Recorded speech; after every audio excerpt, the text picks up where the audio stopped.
las cuestiones que trata son de orden público y además son de orden práctico. Y por último, suele tener una carrera extracurricular, extraacadémica.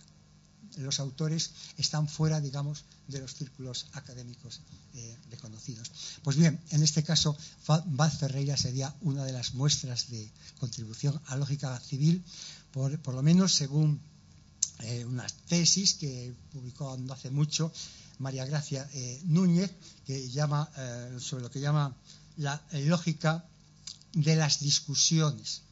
Puede que se refiera a un capítulo de Lógica Viva en el que Vaz habla de la psicología de las discusiones. Yo creo que realmente se refiere a la diferencia entre cuestiones normativas y cuestiones explicativas.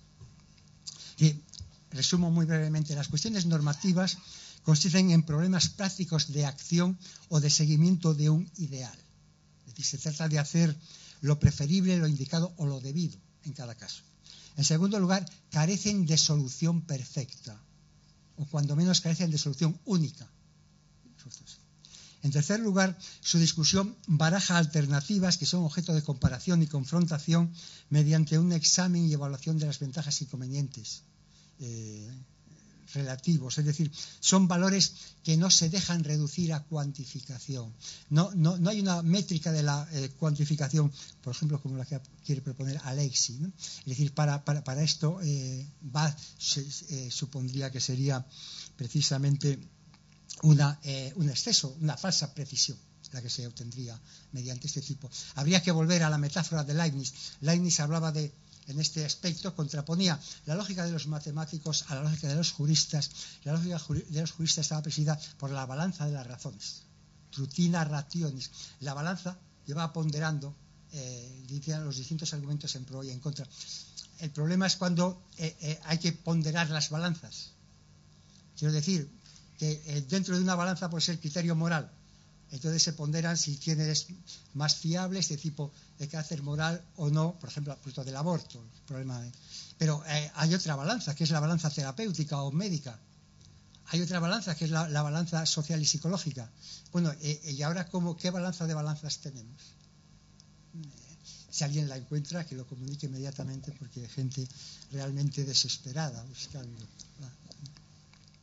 Bien, entonces, estas serían las características de las cuestiones normativas. Es muy interesante porque además determina errores específicos de la discusión. Hay paralogismos típicos de la discusión de estas cuestiones normativas. Básicamente es confundir la ponderación propia de las cuestiones normativas con la solución efectiva de las cuestiones explicativas. Entonces, confundir estos dos propósitos supone eliminar en el primer caso las posibles alternativas, reforzar la propia, etcétera, etcétera, dar lugar a esta dinámica. Pero es muy interesante porque tiene que ver con lo que a partir de Habermas se ha llamado la esfera del discurso público, y con un campo nuevo, relativamente de los 80 en adelante, de la teoría de argumentación, que es el campo de la deliberación pública. La deliberación pública, que tiene una dimensión sociopolítica, con la democracia deliberativa, en la línea de la democracia deliberativa, pero que tiene también derivaciones técnicas interesantes. Por ejemplo, desde el punto de vista de la deliberación pública, un punto básico es la utilización de propuestas, no de proposiciones.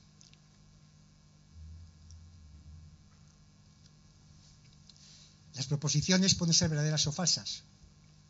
Las propuestas pueden ser desacertadas o acertadas. Una proposición pone al lenguaje en una situación de el lenguaje se tiene que adaptar a los hechos. Si se adapta es verdadero, si no se adapta es falso. Una propuesta es la situación inversa. Son los hechos los que tienen que adaptar a nuestro lenguaje, a lo que proponemos hacer.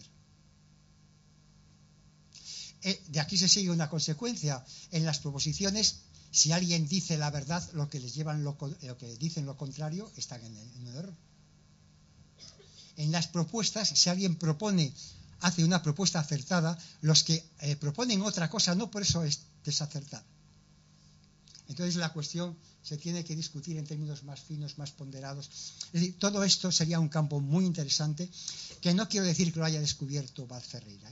Lo único que quiero decir es que en 1910 fue el primero que empezó a ver este tipo de problemas, este tipo de cuestiones.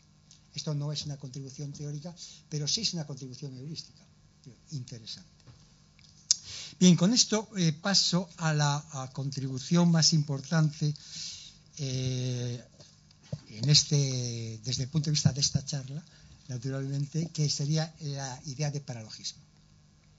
La idea de paralogismo es una contribución interesante a la historia, a la formación histórica de la idea de falacia, porque en la historia, por varios motivos. En primer lugar, se puede hablar del contexto, el marco en el que se puede situar. La historia de la idea de falacia procede de las refutaciones sofísticas, un apéndice de los tópicos. Póngase en el siglo IV antes de nuestra era.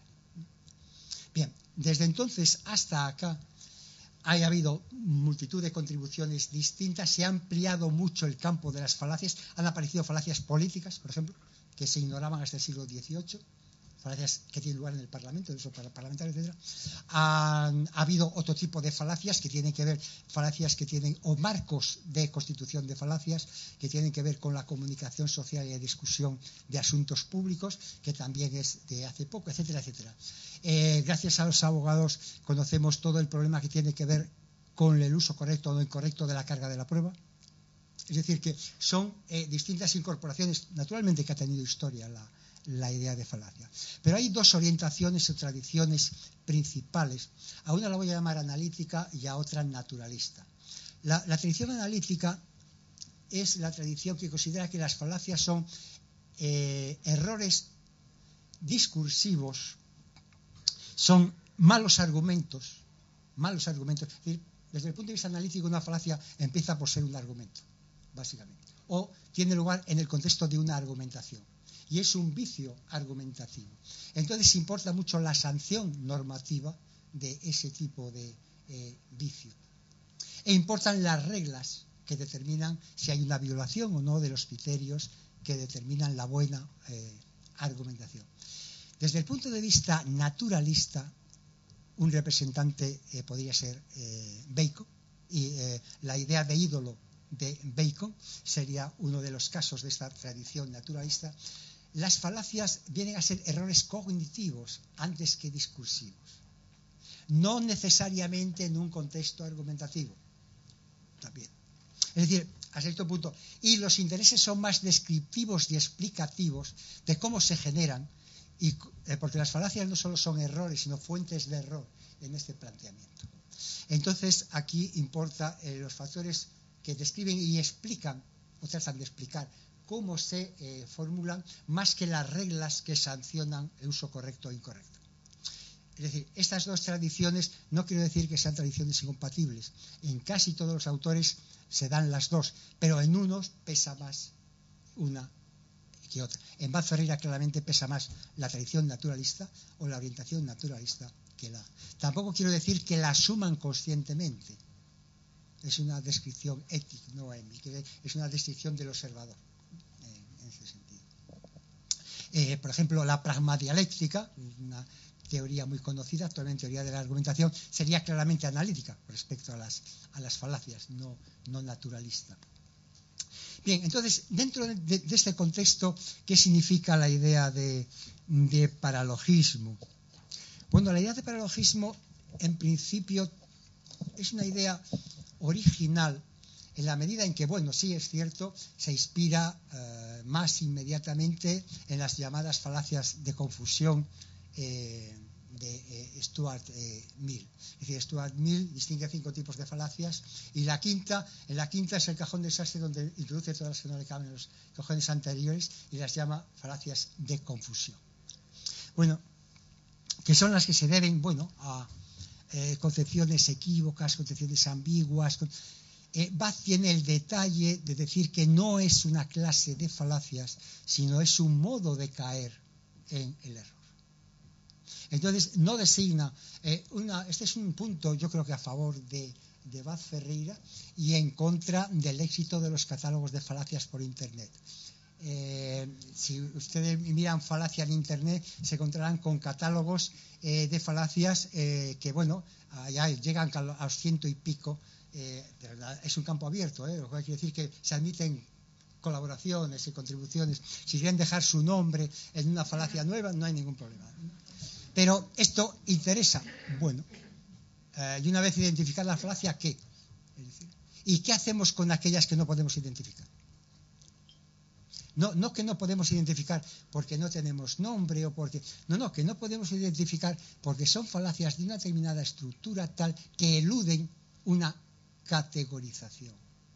Yo creo que este es un punto a favor de la intuición de Baz Ferreira. Es decir, ver que existe este otro tipo de error que está fuera de los catálogos usuales y que además serían no catalogables.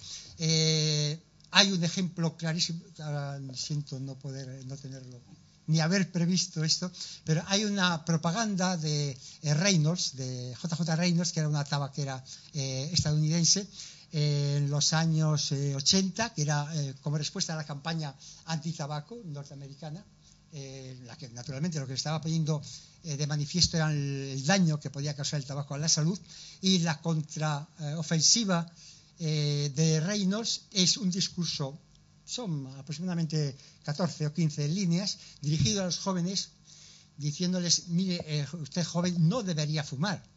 Pero bueno, tampoco tenga en cuenta que usted lo que tiene que hacer es pensar qué es lo que debe hacer. No se deje comer el coco por nadie. Entonces, sea libre y haga lo que le parezca.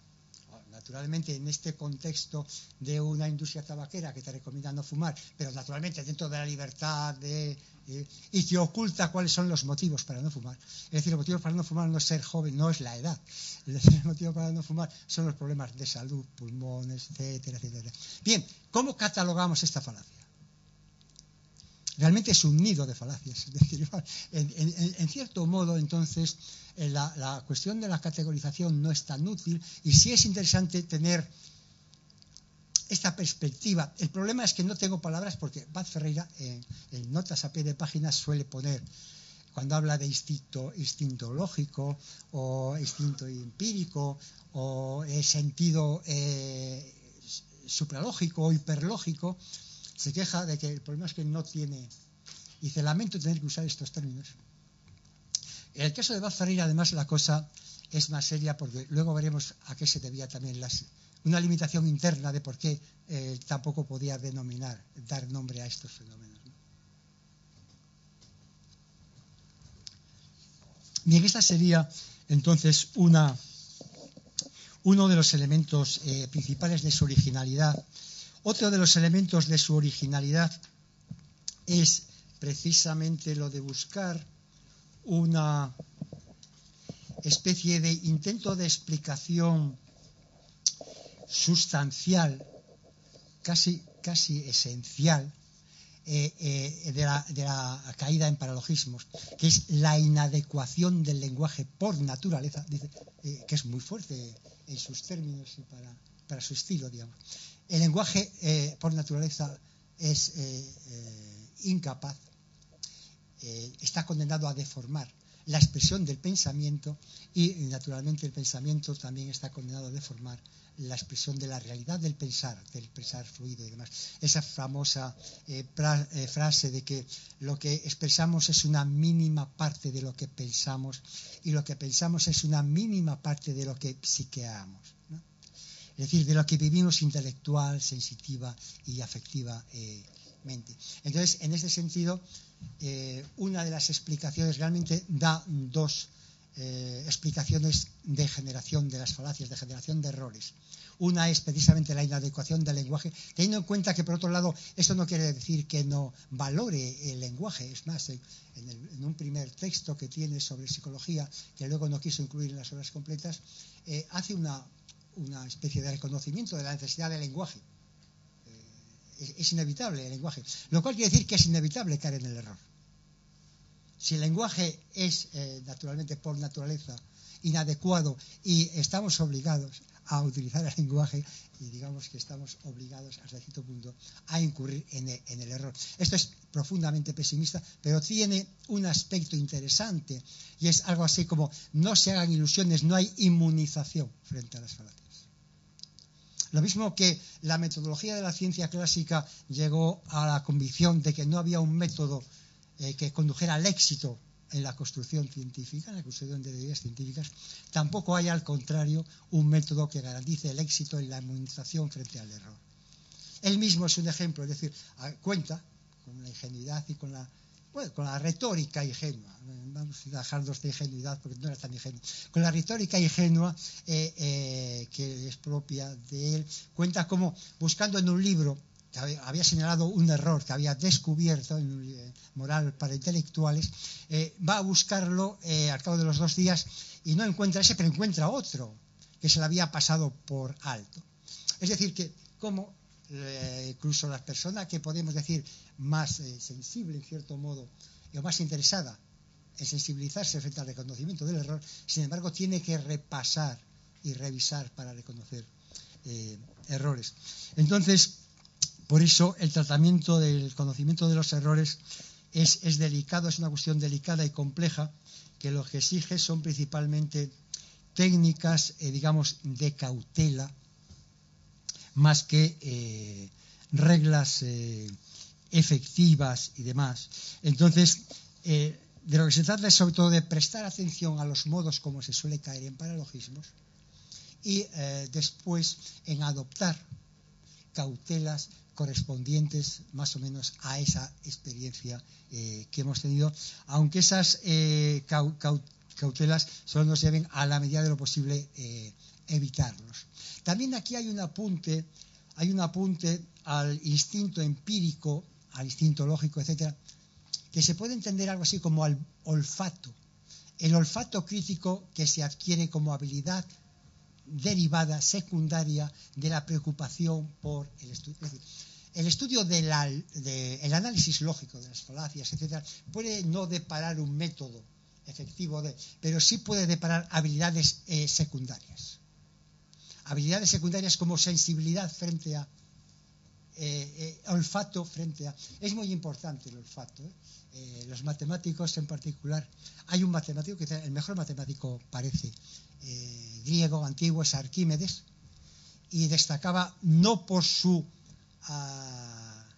construcción axiomática euclidiana, sino por el olfato que le permitía utilizar comparaciones de sólidos y demás para hallar soluciones a problemas geométricos.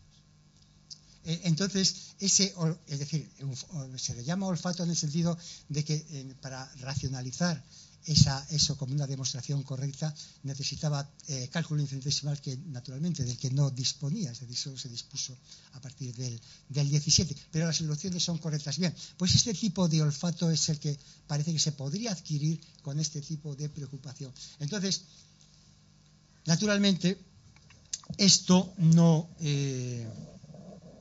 determina, no proporciona una teoría de las falacias, pero sí proporciona indicaciones para ver, digamos, qué podemos hacer frente a ellas. Luego, se puede discutir si es posible, si es viable o no una teoría de las falacias. Es una cuestión sumamente debatida hoy en día, ¿no? Pero, como ya me quedan 5 minutos, solo voy a terminar con lo que serían las limitaciones internas del planteamiento de Barth. Bueno, internas y externas en la medida en que son limitaciones internas, pero también en parte derivada de la situación de los conocimientos en su época. O sea, nadie puede saltar, digamos, por encima del estado de conocimiento de su época. Puede tener previsiones, puede tener intuiciones, pero no las puede materializar conceptualmente, que sería, digamos, lo que se lograría después con el desarrollo del aparato crítico y conceptual. Bien, la primera sería la ausencia de una infraestructura pragmática. Bueno, de esto naturalmente se ha hablado ya anteriormente. Es decir, esta ausencia de infraestructura pragmática malamente se puede compensar con referencias psicológicas a procesos mentales discursivos o subdiscursivos. Aquí hay un principio de parsimonia elemental.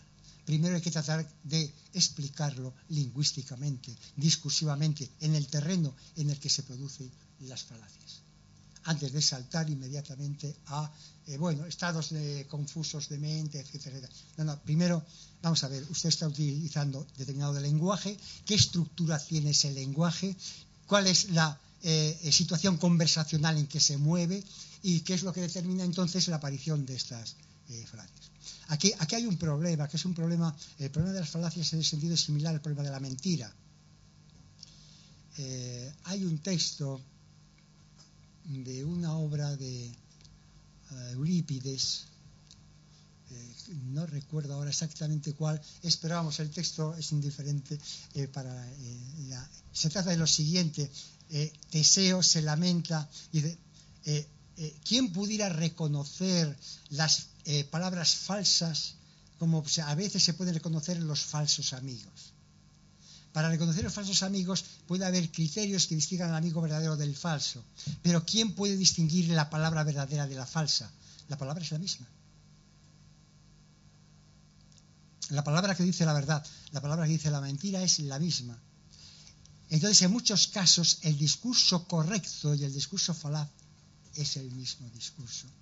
Entonces, a veces hay que determinar entonces qué subestructuras pueden estar determinando el carácter falaz o no falaz de un argumento. Puedo poner un ejemplo de algo que tiene que ver con la pragmática y que lleva incluso a determinar cómo la complicidad del otro, del interlocutor, del lector, etcétera, es fundamental incluso para entender algo como argumento y por consiguiente para entenderlo luego como falaz o no. En España se implantó hace año y pico una ley antitabaco. Sí, esto es antitabaco. Estaba ya pensando que me había leído.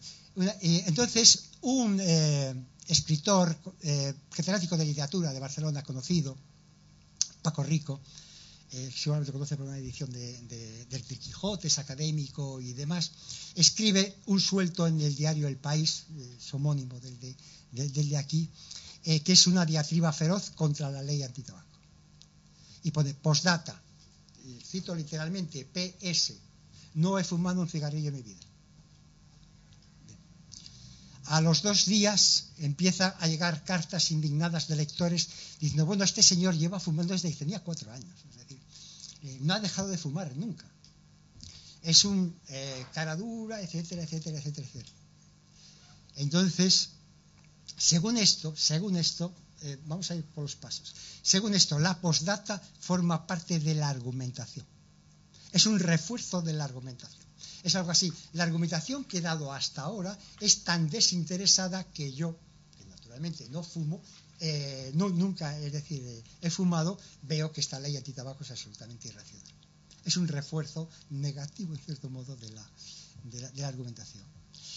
Hay un discípulo, un novelista, Cercas, a lo mejor lo conocen por una novela, Soldado de Salamina, que está bastante bien, Javier Cercas, que escribe un artículo titulado Rico al paredón y dice, bueno, esto es pasarse, vamos a ver, este es un guiño, todo el mundo sabe que Paco Rico fuma desde niño. Entonces, lo que hace, es una gracieta, digamos, para los familiarizados con la historia y tal. Si aceptamos esta versión, la postdata deja de formar parte del argumento. Ya no hay ninguna falacia. ¿Con qué versión nos quedamos? Esto plantea problemas, porque el país tiene una defensora del lector que entonces naturalmente tomó partido contra Paco Rico, diciendo que una columna periodística no era un género en el que la gente se permitiera bromitas de este tipo, que está bien pues en una sobremesa, pero naturalmente no en un suelto que... ¿Cómo se puede decidir? En el sentido siguiente, quizás, por el auditorio. El auditorio no está obligado a saber la vida de Paco Rico. Entonces puede tomar su declaración en prima facie y prima facie esto es una falacia como un piano, es decir, es un refuerzo de la argumentación. Pero ¿a qué estamos recurriendo? Estamos recurriendo al texto, ¿no? Al texto, sí, pero probablemente al contexto e incluso a los intérpretes del texto. Estamos recurriendo al auditor. Con lo cual, dentro de la idea misma de argumento están entrando todos estos factores. Bien, naturalmente, no quiero decir que Vaz Ferreira pecara gravemente por no tenerlo en cuenta, si acaso porque nació tarde, nació después de Bajin, nació después de una serie de desarrollos que han puesto de manifiesto, digamos, estos aspectos contextuales de la idea de argumentación. Segunda limitación es la adopción, quizás inconsciente, de un punto de vista monológico. Bueno, esto en la charla anterior ya quedó claro. No dialógico. Es decir, Vaz Ferreira no contempla la argumentación como una conversación integrada, sino la contempla simplemente como los resultados erróneos de los malentendidos de la conversación, que es otra historia. Y esto no le permite ver un aspecto interesante, que es la relación entre falacias, dentro de las falacias entre sofismas y paralogismos. Es interesante, la idea de paralogismo es una aportación de Vaz Ferreira. La idea de sofisma era la aportación tradicional. Sofisma era el argumento sofístico, el argumento falaz dedicado a engañar, a seducir, a persuadir a otro. Mientras que paralogismo sería el error en el que uno cae inadvertidamente. Es completamente distinto. No estoy haciendo una descripción psicológica. ¿Sabe la diferencia que en derecho hay entre dolo y culpa? Es decir, me refiero a diferencias de responsabilidad. En un sofisma, el que lo comete es responsable de, digamos, y recibe una sanción no solo crítica, sino que además arruina el argumento y además, digamos, es una sanción ética. Usted ha obrado indebidamente en su conversación, no ha seguido las reglas de entendimiento en la conversación. En un paralogismo, ¿no? Es decir, uno se ha equivocado simplemente, se ha confundido. ¿Qué relación hay entre ellos? Para que se vea la relación entre ellos solo puede verse desde el punto de vista dialógico, no monológico. Monológicamente nadie puede cometer a la vez un sofisma y un paralogismo. Nadie puede engañarse subrepticiamente de manera que se intenta deliberadamente engañar, pero no se da cuenta de que se está engañando. Vamos, esto es un poco rocambolesco, ¿no? Es una descripción, digamos, un poco en plan Levitier. Pero entonces hace falta dos agentes: el que comete el sofisma y el que cae en paralogismo si se deja engañar. Es decir, que Robinson, antes de que aparezca Viernes, Robinson Crusoe no puede cometer sofismas, no tiene a quien engañar. Hay una relación dialéctica entre ambos, que es la que muestra precisamente este aspecto dialógico que puede tener el estudio de las falacias. Mientras no haya... entonces, Vaz Ferreira lo que diría es: ustedes no cometan paralogismos a pesar de que le quieran ligar con muchos sofismas, pero le falta analizar ese otro aspecto, el aspecto dialógico del sofisma y de la relación entre los dos términos. Bien, y por último, la tercera limitación.